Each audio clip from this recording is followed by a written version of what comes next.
글로벌 전략가들 시간입니다. 오늘은 유니스토리 자산운용 김장현 투자전략본부장께서 직접 나오셨습니다. 본부장님 안녕하세요. 네, 안녕하세요. 이번에 네. 미국의 이제 어닝 시즌이 2년 동안 최고의 수익을 보인 분기라고 평가를 받고 있습니다. 네네. 조금 다른 시선으로 봐볼게요. 중동 분쟁 여파에 실적 타격을 받은 기업이 있습니다. 맥도날드와 스타벅스인데요. 왜 좀 전쟁과 엮이게 된 건가요? 전쟁은 전쟁이지만 이제 매크로 불안하고 금리가 많이 올라가서 인플레가 계속 유지가 되고 있잖아요. 그러니까 인플레가 되다 보니까 글로벌진 아주 큰 잘 안정적이라 생각하는 우리가 먹고 사는데 필요한 먹는데 익숙한 맥도날드, 스타벅스 같은 게 돈을 계속 쓸 것 같습니다만은 그 쓰는 율이 성장률이 둔화되고 있는 게 두 회사 모두 포착이 이번 실적에서 포착이 돼서 요거를 말씀을 드리면서 포인트는 뭐냐면은 맥도날드라든지 스타벅스 같이 안정되는 회사 하다못해 또 화장품의 에스티로더 같은 회사들의 성장성에 대해서 약간 퀘스천을 가지는 이 시점이 오히려 좀 대조되는 거죠. IT 업체들하고 대조되는 거란 말이에요. 그래서 그 주가를 흐름을 좀 말씀을 드리려고 하는데요. 맥도날드부터 말씀을 드리면 말이죠.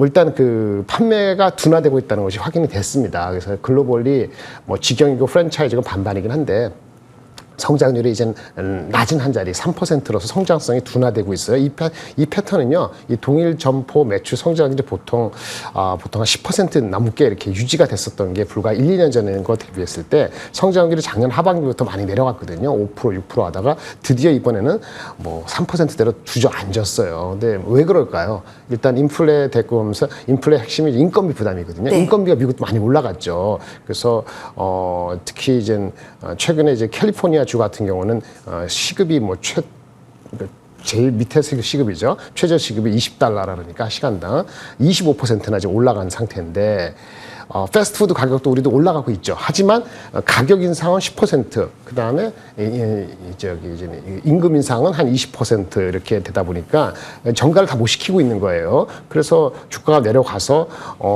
보통 이런 회사들은 PER 한 25배 정도를 안정적으로 꾸준히 해왔다는 것이 PER 배수로서 증명됐는데 지금은 이제 많이 내려가서 20배 초반까지 내려갔는데 불구하고도 아직은 시간이 필요하다는 의견들이 증권가에서 나오고 있어서 이것이 맥도날드도 위상이 좀 약해지는구나 라고 볼 수 있는 거고요. 이 왜 그러냐면 기본적으로 사람들이 이제 비싸지니까 인플레가 좀 싼 걸 먹는 거죠. 더 싸게 트레이딩 다운 현상이 있고 집에서 먹는 거죠. 푸드 앳 홈 이런 트렌드가 일부 관찰되고 있는 점도 맥도날드가 경영진 자체가 스탠스를 좀 신중하게 바라보고 있다는 측면에서 별로 좋지 않은 시그널이 되는 거고요. 스타벅스도 비슷합니다. 스타벅스는 이제 햄버거는 아닙니다만은 맨날 마시는 커피인데 이것도 마찬가지로 트래픽이 많이 감소돼서 기존 점 세임 스토어 세일즈라고 하는데 매출이 마이너스입니다.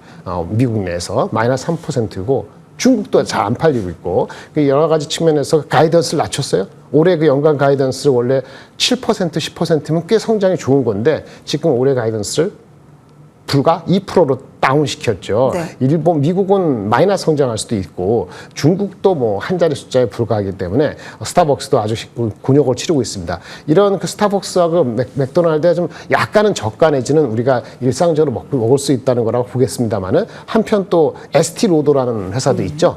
우리 앵커님도 젊은 여성분들 다 쓰시겠습니다만 에스티로더도 마찬가지로 똑같은 현상이 발견되고 있어요. 그것은 뭐냐? 좀 싼 거, 트레이딩 다운 하고 있다는 거예요. 물론 재고가 많이 높았기 때문에 최근에 재고는 좀 낮아졌다 하지만은 여전히 낮아진 재고는 긍정적임에도 불구하고 이 럭셔리 화장품 수요는 빠르게 회복될 것 같지 않다. 그래서 이거 역시 보수적으로 보는 의견들이 지난주에 실적 발표되면서 이 셋 다 비슷한 거거든요. 그러니까 글로벌 리딩 업체들의 밸류에이션이 높은데도 불구하고 과거 평균 이하로 내려갔음에도 이런 보수적인 얘기를 하고 있다면 주식은 어디를 가야 될까요? 그럼 성장이 있는 곳으로 가야 되는 거니까 그 성장은 이제 말씀드릴 IT로 다시 귀결이 되는 거죠.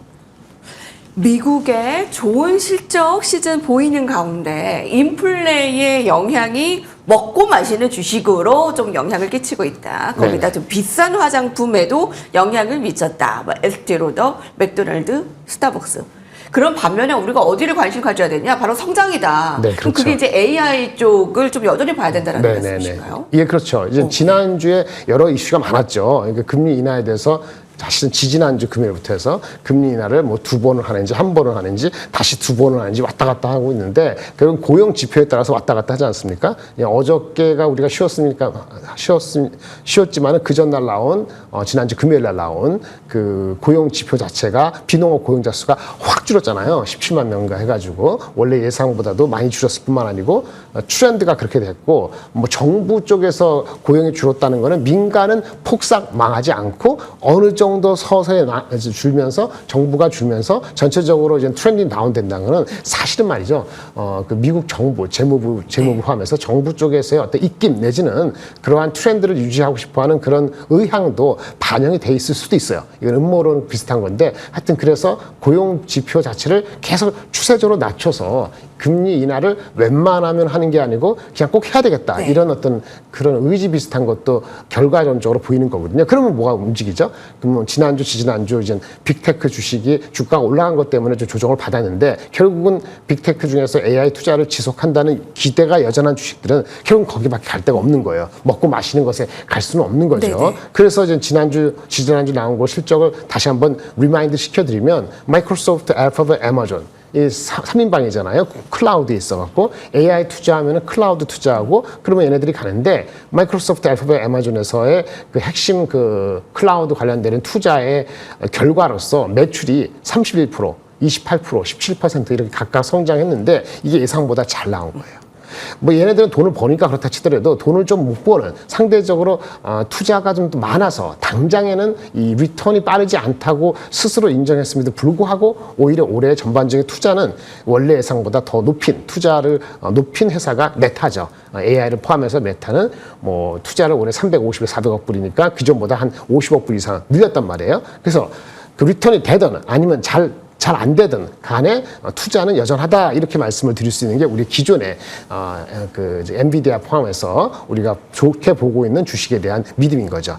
거기다가 다음에는 온디바이스 AI, 올해 말부터 내년에 이루어지는 온디바이스 AI인데 좀 가벼운 거잖아요. 우리 라지 랭귀지 모델보다는 스몰 랭귀지 모델로 특화될 수 있는 추론형 그 AI 시대가 됐을 경우에 어텐션 받고 있는 것이 그동안 좀 상대적으로 덜 어텐션 받은 게 애플, 퀄컴인데 애플 실적 발표됐습니다만 조금 예상보다 우려보다는 나쁘지 않다는 것 때문에 주가가 크게 반등하지 않았습니까? 근데 그것보다 중요한 게 다음 달에 있을 개발자 회에서 우리도 늦었지만은 그래도 뭔가 중요한 거 말할 게 있어 AI에 대해서 이렇게 얘기를 하면서 뭐 사사주 매입도 포함했습니다만 주가가 올라간 측면이 있고요. 그 전날 발표된 퀄컴조차도 자기네가 AI 챗봇을 실행하기 위한 그 디바이스 휴대폰 업그레이드 수요가 있다.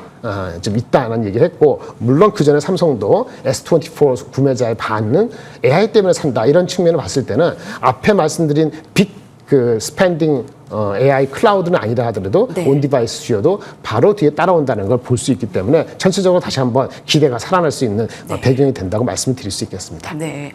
지금 그 미국 시장 안에서는 지금 기대감이 뭐 맥도날드나 스타벅스 뭐 이쪽으로 갈 수는 없고 여전히 답은 AI의 성장주 빅테크 기업이다라는 것을 조금 확인시키고 있습니다. 자, 그러면 이제 국내 네. 전략도 좀 비슷하게 짤 수 있을까요? 네, 이제 그렇죠. 통화 정책이 이제 좀 안정을 찾으면서 이번 주에는 좀 지난주보다 나을 것도 같고 그렇죠. 네. 예, 미증시에 또 긍정적인 영향도 받았으면 좋겠는데 어떻습니까? 어저께 우리가 장 문 열었죠. 네. 그건 좀 아쉬운 점이 있죠. 이럴 때는. 사실은 5월 1일 날 빠질 때 우리가 안 빠진 면도 있으니까 뭐 돌고 도는 거니까 그렇다 치는데 이틀 연속해서 4% 이상 올랐는데 글쎄요. 뭐 그 계산적으로 보면 2% 정도는 올라야지 말이 되는 건데 일단 지난번에 뭐 전쟁이 일어나고 뭐 어쩌고저쩌고 이스라엘 하마스 정도 흔들렸을 때 금리 인하 헷갈렸을 때 2,600 이하까지 갔었던 그 하단은 이제는 당분간은 잊어도 괜찮을 것 같아요. 그래서 하단을 원래 제가 2,500 한 5, 60까지 봤었는데 하단을 높이고요. 다만 상단은 2,750 이상으로 갈 것이냐는 건데 이 측면에서는 조금 더 그 우리 내부적인 게 있어서 뒤에 말씀드린 변수에서 확인한 다음에 올릴 수 있을 것 같고요. 현재는 2,700 안착 정도를 일단 목표로 하겠습니다. 네. 향후 한 2주 정도 이번 주는 그렇게 많은 어떤 그 뭐 저기 지표라든지 실적 발표가 많지는 않습니다. 오늘 팔란티아 발표됐고 이번 주 수요일 암이 발표됩니다만 IT적으로도 그게 많은 것 같지는 않고요. 다음 주에 있을 게 두 가지죠.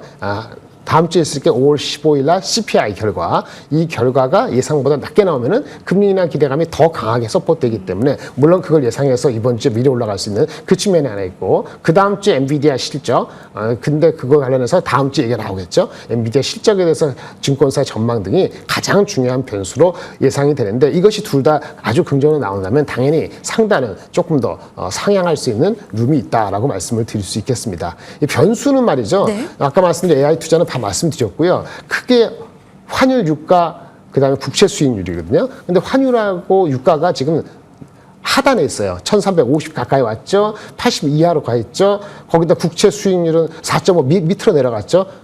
더할 나위 없이 좋은 거죠. 더할 나위 없이 좋은 게 아니고 방향은 더할 나위 없이 너무 좋은 거고, 얼마나 더 내려가느냐는 것은 이제는 그 주식 지수의 폭을 가늠할 수 있는데, 당초 한 2주 전에 금리 인하가 없거나 한 번밖에 없을 수 있다는 생각에서 오늘 어저께 지난 기준으로서는 9월 한 번, 그리고 11월, 12월째 한 번에서 두 번 정도의 컨센서스로 빠르게 올라오는 그 과정이 환율과 유가하고 10년 국채가 서포트되기 때문에 아마 그런 흐름의 긍정적인 흐름은 지속될 것 같고요. 다만 아쉬운 거는 우리 기업 밸류업에 대한 구체화 속도, 뭐 이런 거는 조금 더 플러스 알파의 속도를 좌지우지하는 마지막 변수로 남을 것 같습니다.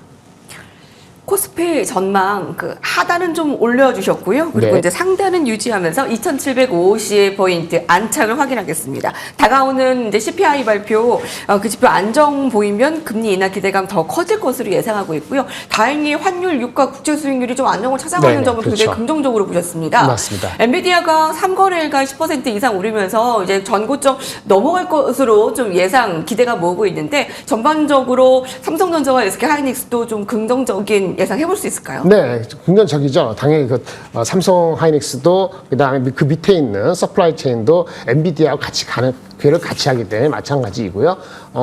다만 이제 한국 회사라는 거하고 항상 말하는 것처럼 걔네들이 10% 갈 때 우리가 그 정도까지 못 따라간다는 측면에서 좀 아쉬움이 있지만은, 그래도 안정을 찾은 측면에 그 위안을 안고 다음 주까지 좀 긍정적인 흐름이 지속되기를 기대하고 있습니다. 예. 사실 5월에는 이제 뭐 주식을 팔고 떠나라라는 말이 있는데, 실제로는 4월 수익률보다 5월 수익률이 더 좋았다고요. 그 뭐 4월 달에 또 우리가 미리 좀 조정을 받은 측면이 없지 않아 있기 때문에, 이번에는 지금 뭐 엔비디아가 실적이 이상하게 되거나 지금 말씀드린 세 가지 환율이나 이런 것들이 갑자기 방향을 거꾸로 타지 않는 한 세린메이 될 가능성은 지금은 굉장히 낮다라고 보는 것이 되겠습니다. 사실 그게 좀 아쉬웠는데, 이번에 그 통화 그 정책이요, 국내에서 네네네. 그 정책이 좀 아쉽지 않았습니까? 기업 그거요? 가치 네. 제고 계획이요. 네네네. 네, 간단해 주시면. 그 측면이 이제 시간이 걸릴 수 있다는 측면이 아쉬운 거고요. 5월 말에 한 번 더 발표한다 그러는데, 어쨌든 세제에 대한 구체적이 나오지 않으면은 그쪽은 아주 큰 힘을 받기는 어려울 것 같고, 장기적인 장 분위기 때문에 그쪽도 완전히 버리지 못하고 가는 정도로 보시는 것이 맞을 것 같습니다. 5월 말 아직 기대 끈 놓지 말아야 되겠습니다. 기대는 끄지 네. 놓지 않는데 너무 기대를 높이는 것도 좀 그렇고 거시기합니다. 좀. 예. 유니스토리 자산운용 김장열 투자전략본부장께서 네. 함께 해주셨습니다. 감사합니다. 네, 감사합니다. 네, 어제 휴장해서 못 오른 미국 증시 분까지 오늘 또 더블로 좀 오르길 바라면서 저희는 여기서 인사드리겠습니다. 고맙습니다.